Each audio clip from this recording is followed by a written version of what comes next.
अभी तक आप लोगों ने वाइफ स्वैपिंग यानी बीवियों की अदला बदली, पत्नियों का अदला बदली की कई कहानियां सुनी होंगी।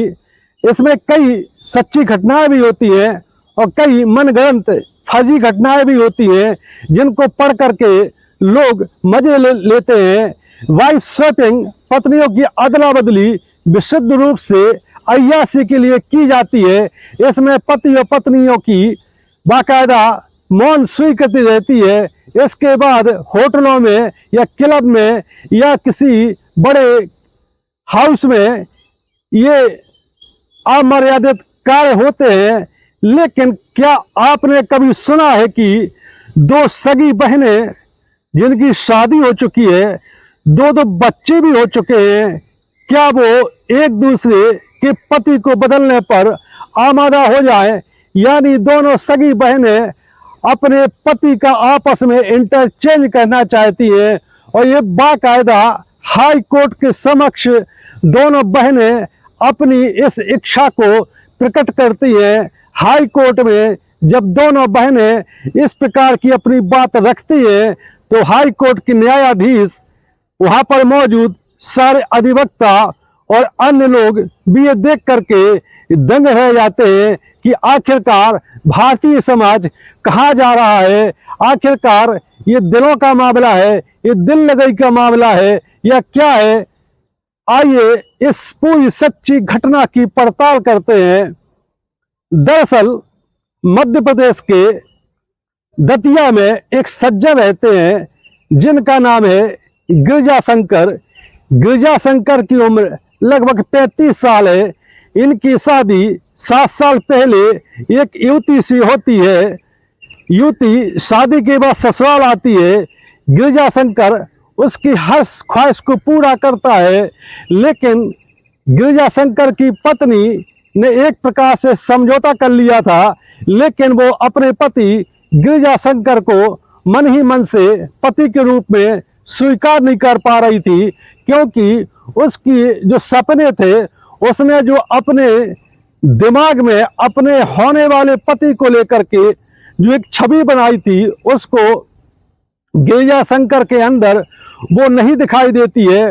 वो एक प्रकार से समझौता करके अपने पति गिरजा शंकर के साथ रहने लगती है। समय ऐसे ही बीतता जाता है। गिरजा शंकर और उसकी पत्नी आगे चल करके 2 बच्चों के माता पिता बन जाते हैं। इसी दौरान गिरजा शंकर अपनी ससुराल भी जाता रहता है। ससुराल में उसकी एक छोटी साली है जिसकी उम्र उसकी पत्नी से 2 से 2.5 साल छोटी है। गिरजा शंकर अपनी साली को भी मन ही मन चाहने लगता है।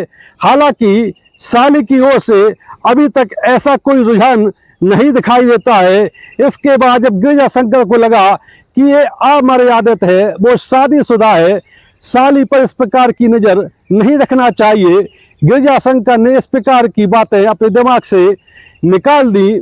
लेकिन साली के मन में अपने जीजा गिरजा शंकर के प्रति धीरे धीरे मोहब्बत होने लगती है, क्योंकि गिरजा शंकर की साली भी समय समय पर अपनी बड़ी दीदी के ससुराल जाती रहती है, हंसी मजाक होती रहती है अपनी जीजा से।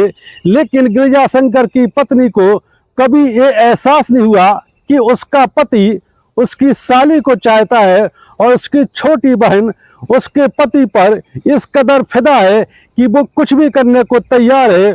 उसको गिरजा शंकर से यानी उसके पति से मोहब्बत हो गई है, लेकिन समाज की मर्यादाओं के कारण ये सारी बातें दिलों के अंदर, दिमाग के अंदर छुपी रहती है। कुछ दिनों बाद गिरजा शंकर की साली की शादी हो जाती है। साली की शादी में गिरजा शंकर अपनी पत्नी और बच्चों को लेकर के जाता है। धूमधाम से शादी होती है। गिरजा शंकर की साली अपने ससुराल विदा हो जाती है, लेकिन गिरजा शंकर की साली के मन में भी वही बात आती है जो कि गिरजा शंकर की पत्नी के मन में है। गिरजा शंकर की साली को अपना पति, जिसका नाम माया राम है, उसमें वो चीज नहीं दिखाई देती है जो कि उसको अपनी जीजा गिरिजा शंकर में दिखाई देती है। समय ऐसे ही बीतता जाता है। आखिरकार माया राम यानी गिरिजा शंकर का साड़ू भाई, छोटा साड़ू भाई माया राम और गिरिजा शंकर की साली जो कि उसकी पत्नी है, उनके भी 2 बच्चे हो जाते हैं। यानी दोनों सगी बहनों के 2 बच्चे हो जाते हैं। लेकिन दोनों बहनों के मन में कुछ और ही चल रहा है और दोनों साड़ू भाइयों के मन में कुछ और ही चल रहा है। मन में कुछ और चल रहा है। दिलो दिमाग अपनी पत्नियों के साथ सिर्फ इसलिए एडजस्ट किए हैं क्योंकि सामाजिक मर्यादाएं इस प्रकार की है। समय ऐसे ही बीतता जाता है। दोनों सगी बहनें एक दूसरे के ससुराल आने जाने लगती है। इधर जो दोनों सगी बहनों के ससुराल मायके वाले हैं, उनको इस बात का एहसास नहीं है कि एक तूफान ऐसा चलने वाला है जिससे सारी मर्यादाएं नष्ट होने वाली है, सारे लोक लिहाज नष्ट होने वाले हैं। हाई कोर्ट में गिरिजा शंकर एक बंदी प्रत्यक्षकरण याचिका दायर करता है। उसमें कहा गया कि उसकी पत्नी गायब है और पुलिस में उसकी गुमशुदगी हम दर्ज करा चुके हैं। उसका कुछ पता नहीं चल रहा है कि आखिरकार वो है कहाँ। जब हाई कोर्ट में बंदी प्रत्यक्षीकरण याचिका दायर की जाती है, दरअसल बंदी प्रत्यक्षीकरण याचिका तब दायर की जाती है जब किसी का परिजन या कोई घनिष्ठ व्यक्ति गायब हो जाता है और पुलिस उसको तलाशने में नाकाम रहती है, तो पीड़ित व्यक्ति कोर्ट में बंदी प्रत्यक्षीकरण याचिका दायर करता है। याचिका की सुनवाई करने के बाद ग्वालियर हाई कोर्ट ने ग्वालियर और दतिया पुलिस को आदेश दिया कि गिरिजा शंकर की पत्नी को कैसे भी हो तलाश करके हाई कोर्ट में पेश किया जाए। पुलिस को चूंकि हाई कोर्ट का सख्त निर्देश है, दतिया और ग्वालियर पुलिस इस मामले को बहुत गंभीरता से लेती है और मामले की पड़ताल करती है। तो पता चलता है कि गिरिजा शंकर की पत्नी कहीं और नहीं बल्कि अपनी छोटी बहन के घर पर ही बीते 4 महीने से बच्चों के साथ रुकी हुई है।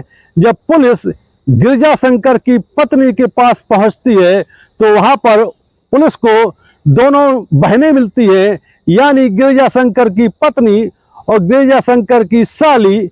जब गिरिजा शंकर की साली के पति मायाराम से पुलिस पूछताछ करती है तो वो बताता है कि गिरिजा शंकर की पत्नी यानी मेरे साड़ू भाई की पत्नी अपनी मर्जी से यहाँ पर आई है और बीते 4 महीने से यहाँ पर रह रही है।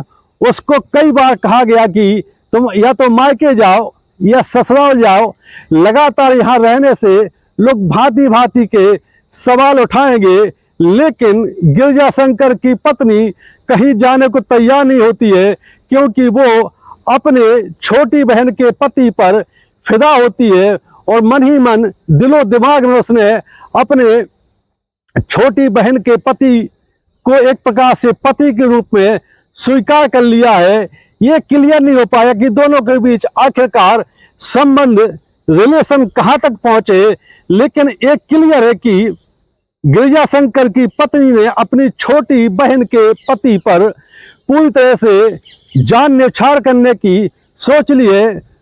पुलिस गिरिजा शंकर की पत्नी को उसकी छोटी बहन के मायके से लेकर के ग्वालियर हाई कोर्ट में पेश करती है। इस दौरान गिरिजा शंकर भी मौजूद रहता है। जब उसकी पत्नी उसके सामने आती है वो उससे बात नहीं करती है। गिरिजा शंकर का साड़ू भाई, छोटा साड़ू भाई और उसकी छोटी साली भी ग्वालियर कोर्ट में आ जाते हैं देखने के लिए कि आखिरकार पूरा मामला है क्या और कोर्ट क्या डिसीजन देता है। कोर्ट के सामने गिरिजा शंकर की पत्नी ने कहा कि मैं अपने पति के साथ नहीं रहना चाहती हूँ। जब कोर्ट ने पूछा कि तुम पति के साथ नहीं रहना चाहती हो, क्या दिक्कत है तुम अपने पति से डिवोर्स करने के लिए जो प्रोसीजर होती है क्या तुमने शुरू की है, या पति की प्रताड़ना के कुछ सबूत तुम्हारे पास है?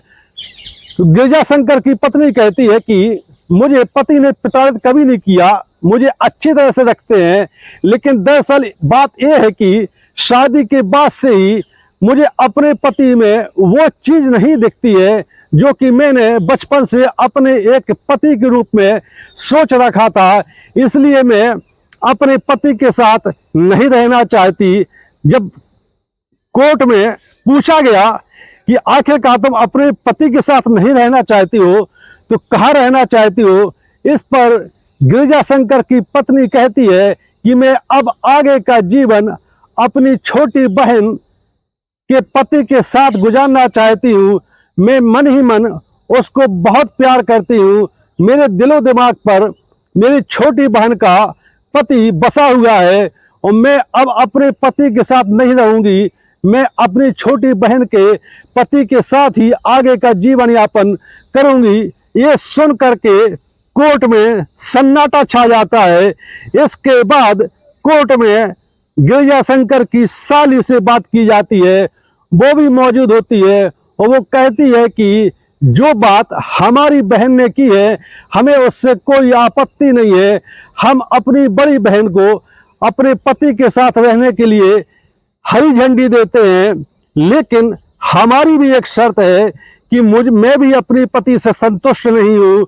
मैं भी अपना पति बदलना चाहती हूँ और मैं अब आगे का जीवन अपने जीजा गिरजा शंकर के साथ बिताना चाहती हूँ।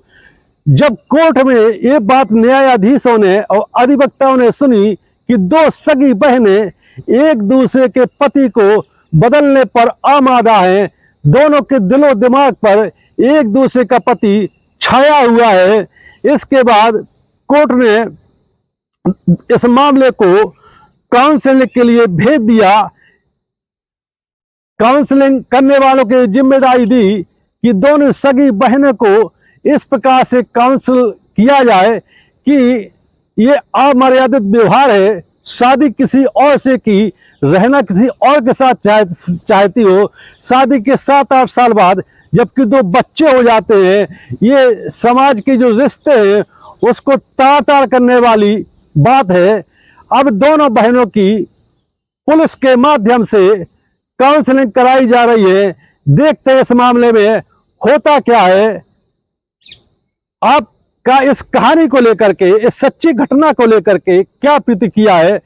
प्रतिक्रिया दे करके हमारे चैनल को सब्सक्राइब करें। जय हिंद, जय भारत।